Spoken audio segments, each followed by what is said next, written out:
Gents, just got off work, and glory to God, He's making stuff happening.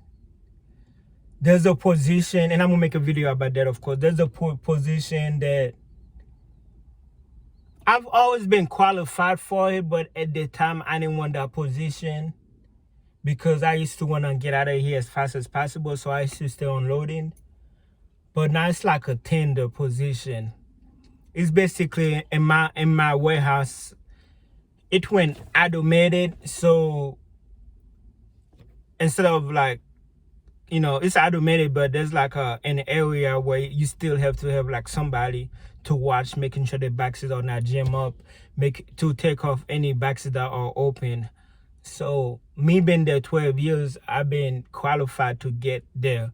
Now I'm trying to get more hours because I'm divorced now, and I got a babysitter. I've been fighting for that position, but now they give it to me, and it's basically a very easy job. It's the easiest job you find at UPS. And another thing I love about it that some people will not like about it, it is very isolate. I mean, you like be on your own. Every now and then the supervisor will come check on you, but for the most part, you on your own. There's no coworker, nobody to talk to, and I love it. That's just the way. It's good. That fit me perfectly. But anyway, in this video, I would like to talk to you about how I learned not to tell people about my personal life, about my divorce. So shortly after my ex-wife moved out, I remember I went to a co-worker that used to work at UPS years ago. And he said, "Hey, how you doing? How's the family doing?"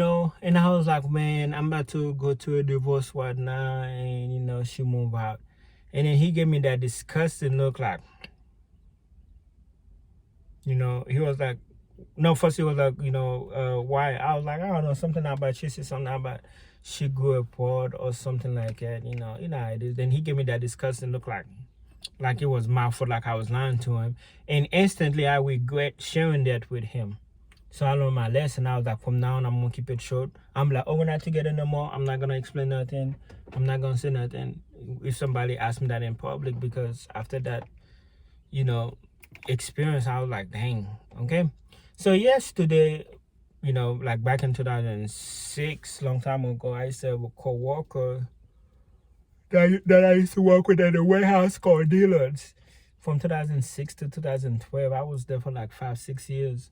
But I invited some of my co-workers to my wedding, and then they came.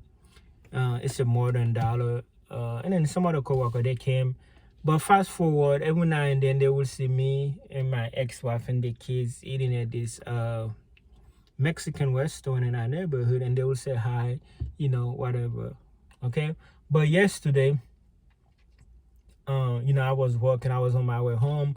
I was like, man, I don't want to cook tonight. It was, because I don't have the kids. I was like, I don't want to cook tonight. I was like, hey, it's been a while since I had Mexican, so I went and ordered my Mexican, and I was like, to go, because, and then I went to use the restroom, and when I went to the restroom, there was a group of people. At first, I didn't pay them no mind until I got closer to them. I was like, hey, such and such, how you doing? How you doing? And they was like, and then they asked me, they was like, oh, what's your family? I didn't want to get to the whole, oh, yeah, there's been an update. Okay. It's a long story. Let me sit and let me explain everything. So, no, I didn't want to do all that. I was like, hey, I'm working right now. I just came here and got the food, but everything, I was like, they're good, but I just came here and got the food. They was like, out with you? Because, they used to, like, see us together. I was like, no, I'm working. I'm taking the food to go.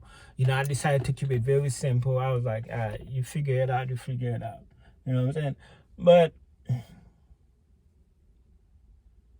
especially for men, it's like it bats you in the butt when you tell people your business, when you tell your people what you're going through. And I made a video yesterday about how it's not funny when you see a man in pain, because you think that somebody, and some people do have You know, some people that I've tell them that, you know, I'm going to do it, like, oh, Pierre, I am so sorry.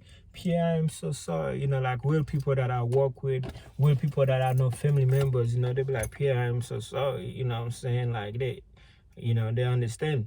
But then you got a few people, like, I guess they never been to a divorce, don't know how you feel, like, they just kind of like, you know, plus it's just good not to tell people your business, and because they don't have the best interest at heart for you, you know.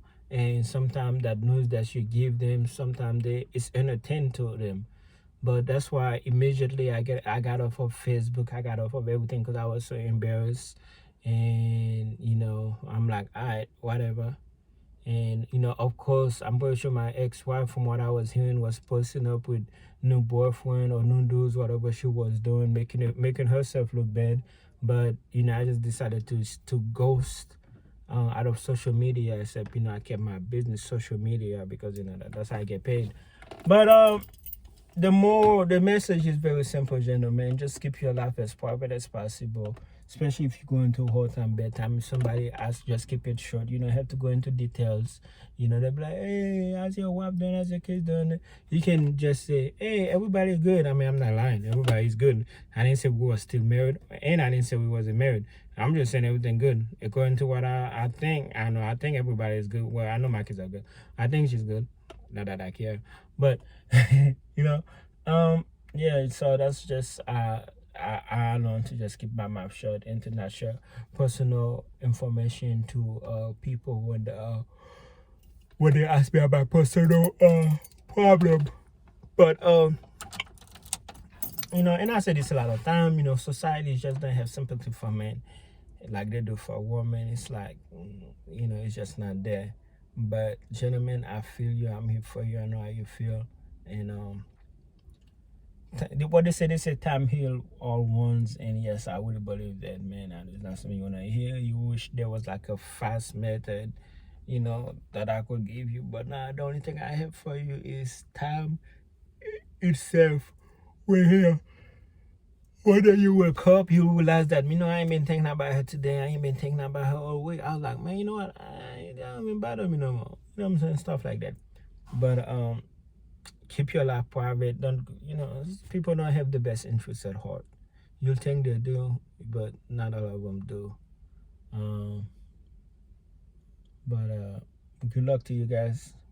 As you can see, I am very sleepy. I have enough courage to make it home. I'm only far from here. I'm gonna take a nap. I didn't sleep last night. You know, I left the house about 8 o'clock. Went to work downtown and came straight to this work. But everything is good. Just keep your head up, okay? And keep your life private.